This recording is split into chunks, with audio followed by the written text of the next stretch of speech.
Hey guys, so in today's video I'm going to do a tiny little review of the Arteza art supplies. I received a couple of them from the company and they asked me to try them out and see what I think of them, but I was not paid to say any of these things, and everything that I'm going to say is just my honest opinion about these art supplies.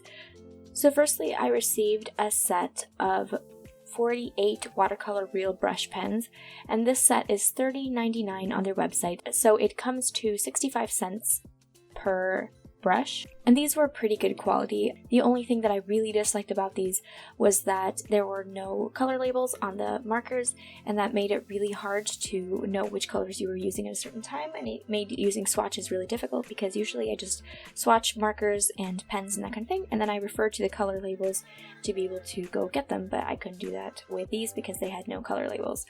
So that's a big downfall. I had to keep them in original packaging in the original way that they came, like all of the certain pens exactly the way they came. But apart from that, the quality of them is pretty good. The tip size is a little bit different between some of the pens. See, the red one is way thicker than the green one, and as you can see, I'm making a couple of test strokes so you can see the kind of strokes this brush can do.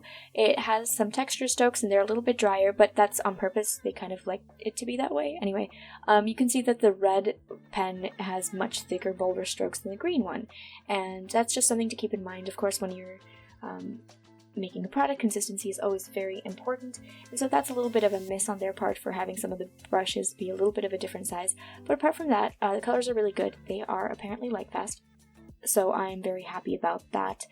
And they're a pretty good price if you would like to try them out and see what they are like. The next art supplies I would like to talk about are the water brush pen set of 6, and these are $8.98 on their website. So each watercolor brush is $1.49, and as you can see, it's kind of like a Pentel Aquash brush, right? But it's so much bigger, and that can look kind of scary, like it's a giant, but in all honesty, the Pentel Aquash brush is just super, super tiny. So yeah, these are really big in general, but they're as big as long as a marker, and so they're not uncomfortable to work with even though they are so big. And guys, if anything I can recommend out of this art review supply haul thingy, and just in general, for cheap alternatives to more expensive supplies, I would definitely recommend these water brushes. Their quality is so much better than even the Pentel Aquash brush. The plastic is thick, the rubber is super thick and sturdy, and a little round kind of circular sphere that's red in the middle, that's where you squeeze the brush to get more water to come out of it. I totally recommend these. You get 3 round brushes and 3 flat brushes of different sizes, and I love them so much. I totally recommend them. You should get them, you should try them out. They're really inexpensive, $1.49 each. The Pentel Aquash brush is about $7, like, at least, I think. And so yeah, this is totally a dupe for like an expensive Pentel Aquash brush. I brought these with me to college even though I have limited space here, and I was only able to bring some of my art supplies. These are the brushes that I brought. So that's just to let you know, they're really good on the go, they work well, they're such good quality, and they didn't come bent at all, so definitely get these if you get anything. So on the opposite end of this, I got the gel ink pen set of 60, which is $8.29, which is $8.29 on their website, so each gel pen is 13 cents, and this was the worst item I received. The plastic is super, like, scratchy and gross. The tips, like, of the pens keep, like, falling off. The plastic is thin, it scratches your hand when you're using it, it's super light and not in a good way. You can only use it kind of from perpendicularly, you can't really use the pen diagonally, and it does skip a little bit sometimes. And so these pens are not opaque at all. You'll see when I'm using the white gel pen on some of the colored surfaces, you can't even see it, which is a really big thing with gel pens. They should be opaque, you know? If you're gonna do some light journaling, or you would like to use some pens for crafting, these are a good option, I would say, because they're 13 cents each, so they're pretty inexpensive and there's a pretty nice color range to them. But apart from them, I do not recommend them for finer art.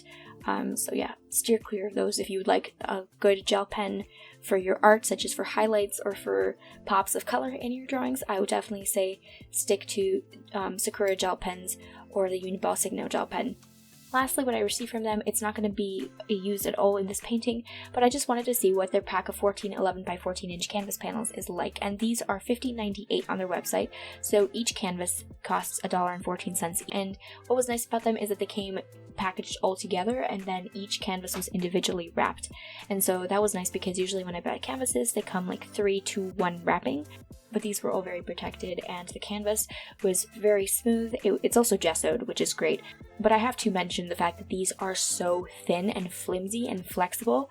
But to be completely fair, these are only $1.14 each, and they are an economy pack of canvas panels, and on the back it says that these are meant for studies and practice. You know, it's not meant for finished paintings. So with that in mind, you can grab these if you'd like to do some quick studies or want to buy some inexpensive panels, because they are gessoed, so they're quick and easy to use and they're not expensive. But I'm just letting you know that they are very flimsy if you would like to use them for a finished piece of work. So I would not recommend it for that, especially if you'd have an impasto effect with like oil paintings. They could crack so easily, so don't do that. But yeah, this is good probably for studies.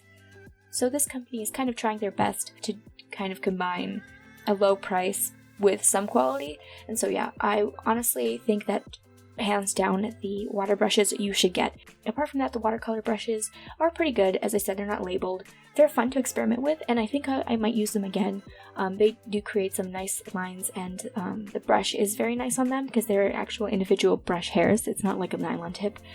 And so yeah, I like them, but it's not like they're something that you must have. You know, it's kind of something if you'd like to experiment with them. They're pretty inexpensive. One thing I noticed about these brush pens is that also these colors can be activated as long as they're still moist, but I noticed that when they completely dried, it was very, very hard to activate them again. Basically impossible. Some of the colors activated a tiny bit, and so it's kind of great for layering, and you just want to keep that in mind if you're going to be using them. You can still activate them as long as they're slightly wet, because when they have dried, the edges are going to be permanent, so you just better make sure that the edges are exactly where you want them to be.